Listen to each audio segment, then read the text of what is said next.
Bienvenue sur Préambule, le podcast des ambulanciers de la santé. Si vous tombez sur cette vidéo, je vous invite à écouter d'abord le podcast avec Adeline qui est ici, qui est kiné. Adeline va nous montrer plusieurs exercices à effectuer essentiellement avant ou après, tu nous disais, le travail. Ouais. Pour le dos, le cou Les épaules. et les épaules. Donc je laisse faire Adeline qui va mettre en exécution tout ça.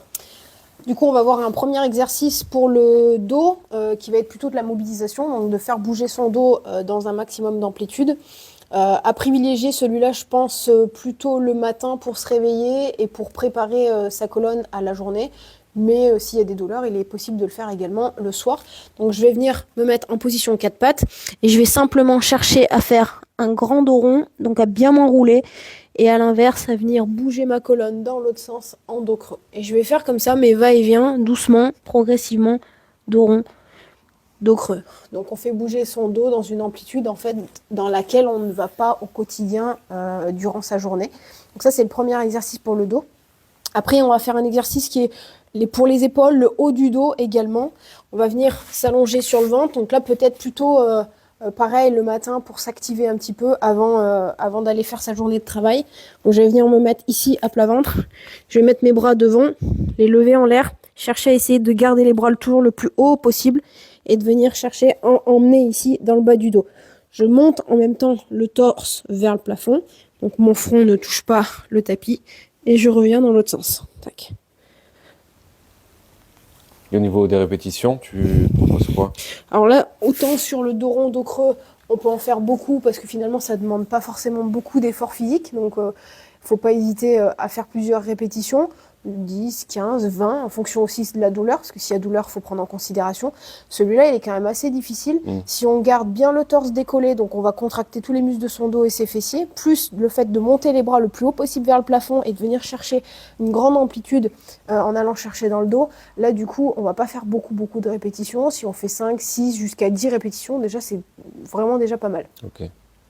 Et après, l'exercice d'étirement pour le cou, on va venir étirer un petit peu le trapèze, qui est le muscle qui se situe ici. On va venir en fait incliner la tête d'un côté. Donc là, j'étire mon trapèze droit. J'incline ma tête de ce côté. Ici, je mets ma main dans le dos et je vais venir chercher à descendre l'épaule vers le bas. Je descends l'épaule vers le bas et je tire ma tête de l'autre côté. Donc là, j'ai un bon étirement de toute cette zone-là. Je vais essayer de maintenir la position entre 30 secondes à 1 minute en fonction de mes capacités et de ma douleur. Et après, je relâche doucement et je fais exactement la même chose de l'autre côté. Donc là, j'aurais plutôt tendance à le dire le soir, voire même dans la journée, debout, dans la voiture, en fonction de ses douleurs. D'accord. Au niveau Et du comme le sport en salle, il vaut mieux faire des petites séances, mais récurrentes, qu'une grosse séance. Exactement. Ok. Ton corps, il a besoin d'être sollicité régulièrement pour comprendre ce que tu lui demandes et que du coup, il réagisse en conséquence. Si tu lui demandes une fois par semaine, il va pas réagir. Ok. Voilà, tout simplement. Si toi, tu as quelqu'un tous les jours qui vient toquer à ta porte et te dire « Oh, bouge-toi », bah, au bout d'un moment, tu vas le faire. Ouais. Il vient tous les jours. S'il vient une fois par mois, tu vas te dire... Et pour faire entrer une habitude, ça prend du temps? Ça prend du temps. La première partie, les 10 premiers jours, c'est compliqué. Ouais. Parce que c'est une sensation... on se pousse un peu dans son retranchement, on se force, donc c'est désagréable. Ouais. Et puis, on voit pas d'effet. Parce que dans les 10 premiers jours, c'est pas forcément que vous verrez de l'effet. Parfois, oui, mais parfois, non. Et c'est là où il faut se dire, c'est pas grave, je continue, parce que les effets peuvent être retardés. Et c'est là où la discipline rentre en jeu. Et c'est super intéressant parce que je pense qu'on manque tous trop de discipline, qu'on voit ça comme quelque chose de négatif, très militaire, etc. Ouais. Et en fait, je pense qu'une grande partie de nos potentiels progrès viennent de là. Ok. Et tu nous parlais de la douleur pendant les mouvements. S'il y a douleur, je stoppe. C'est signe que ça va pas ou que mon corps force mal?